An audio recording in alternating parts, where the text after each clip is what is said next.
Yeah, this is getting ugly fast. Caitlin Clark fans are showing absolutely zero mercy right now, and honestly, the Indiana Fever front office might have a serious problem on its hands.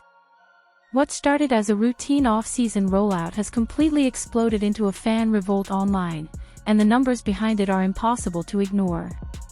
Because this isn't just a few random angry comments anymore. This is a massive backlash from a fanbase that feels like the organization is pushing the wrong message at the wrong time.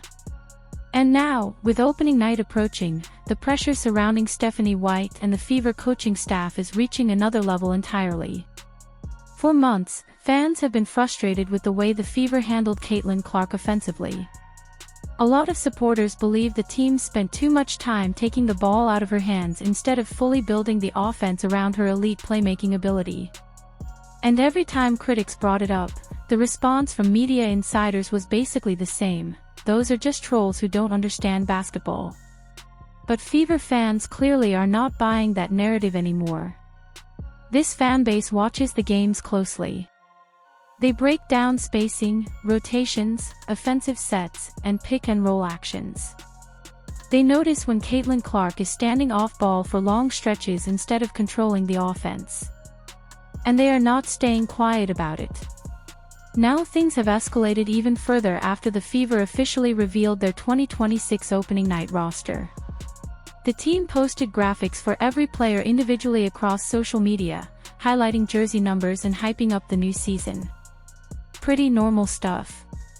But once fans started comparing engagement numbers, the internet instantly turned it into a popularity scoreboard, and the results were shocking. Caitlin Clark's roster post exploded with around 378,000 views. No surprise there. She's the biggest draw in women's basketball and arguably the most influential player the WNBA has ever had from a business standpoint. But then came the real eye-opener. Sophie Cunningham's post reportedly pulled in around 357,000 views, nearly matching Clark herself. That completely changed the conversation online. Fans immediately started pointing out how massive that number really is. Sophie Cunningham has built a reputation as one of the league's most intense and unapologetic personalities. She plays with emotion, embraces trash talk, competes hard, and fans love that energy. A lot of mainstream sports fans know exactly who she is because of that style. Meanwhile, several longtime Fever players reportedly generated only a fraction of the attention. And that's where the controversy really exploded. A huge section of the fanbase started arguing that the numbers prove fans care more about energy, entertainment, intensity, and chemistry with Caitlin Clark than traditional WNBA hierarchy or reputation. Whether people agree or disagree with that take, the engagement gap became impossible for social media to ignore. Then things got even worse. The Fever later posted a congratulatory graphic celebrating Stephanie White being selected as an assistant coach for USA Basketball ahead of the World Cup. Instead of positive reactions, the comments section reportedly turned into complete chaos. Fans flooded the post with criticism. Some questioned White's offensive system. Others brought up her coaching history at Vanderbilt. Many complained about how Clark was used offensively last season. And some comments became extremely personal and hostile.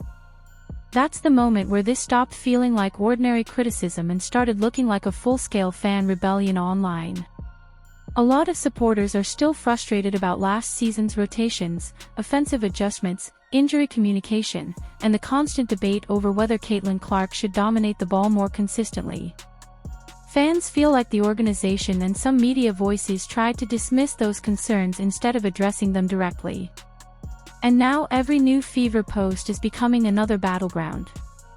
What makes this situation even more fascinating is that independent creators and YouTubers are now driving huge portions of the conversation around the WNBA.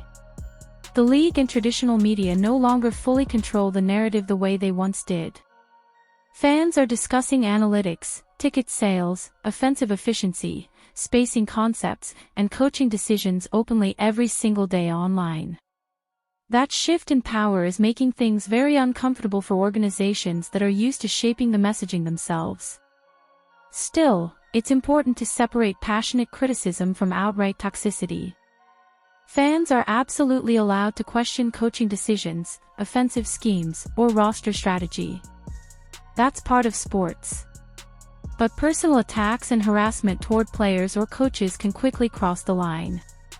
At the end of the day, though, one thing is crystal clear: the Indiana Fever are entering this season under enormous pressure. The expectations surrounding Caitlin Clark are massive. The fan base expects winning basketball. They expect an offense built around her strengths. And they expect transparency from the organization moving forward. Opening night is almost here, and if the Fever struggle early, this online backlash could become even louder than it already is.